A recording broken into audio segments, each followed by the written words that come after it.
ஓம் நம சிவாய. இவ்விதமாக சொன்னாலும் ருத்ராக்கமே சிவபெருமானை பெரிதும் மகிழ்ச்சியடைய செய்யும்.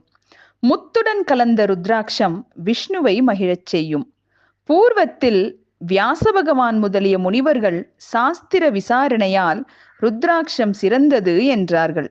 இனி ருத்ராட்சங்களின் பேதங்களை சொல்கிறேன். ஒருமுக ருத்ராட்சம் சகல காரிய சித்தியை கொடுக்கும். இந்த ஒருமுக ருத்ராட்சமணி இருக்கும் இடத்தில் அனிமா முதலான அஷ்ட சித்திகளும் இருக்கும். இருமுகமணி இருக்கும் இடத்தில் லக்ஷ்மி கடாட்சம் விளங்கும். மும்முகமணி சகல சித்திகளையும் விளைவிக்கும். நான்முகமணி அறம், பொருள், இன்பம், வீடு என்னும் புருஷார்த்தங்களை நல்கும். ஐமுகமணி பாவத்தை போக்கும். ஒருமுகமணி கிடைப்பது அரிது. அது இளந்த பழத்தின் அளவில் கிடைத்தாலே சுக சௌபாகியங்கள் விருத்தியாகும். நெல்லிக்கனி அளவில் கிடைத்தால் சகல துக்கங்களையும் ஒழிக்கும். கடலை அளவாயின் விலைமதிக்க முடியாதது. அத்தகைய மணிகளால் மாலை அணிந்தவனை என்னவென்று சொல்வேன்? அவ்வொரு மணியை வைத்திருப்பவன் சாட்சாத் சிவபெருமானே.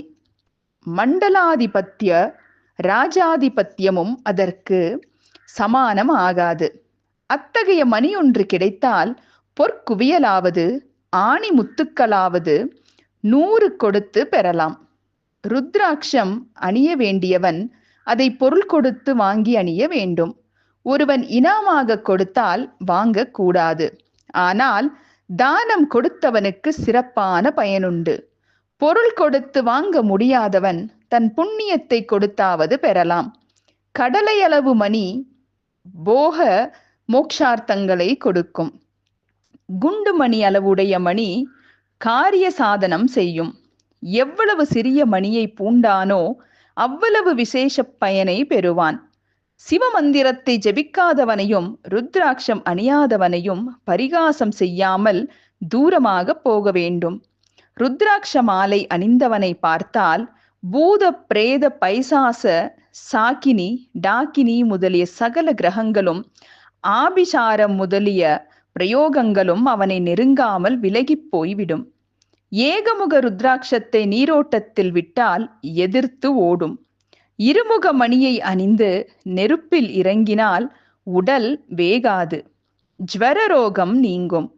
3 முகமணி அணிந்தவனை ஆயுதங்கள் ஊறு செய்யாது.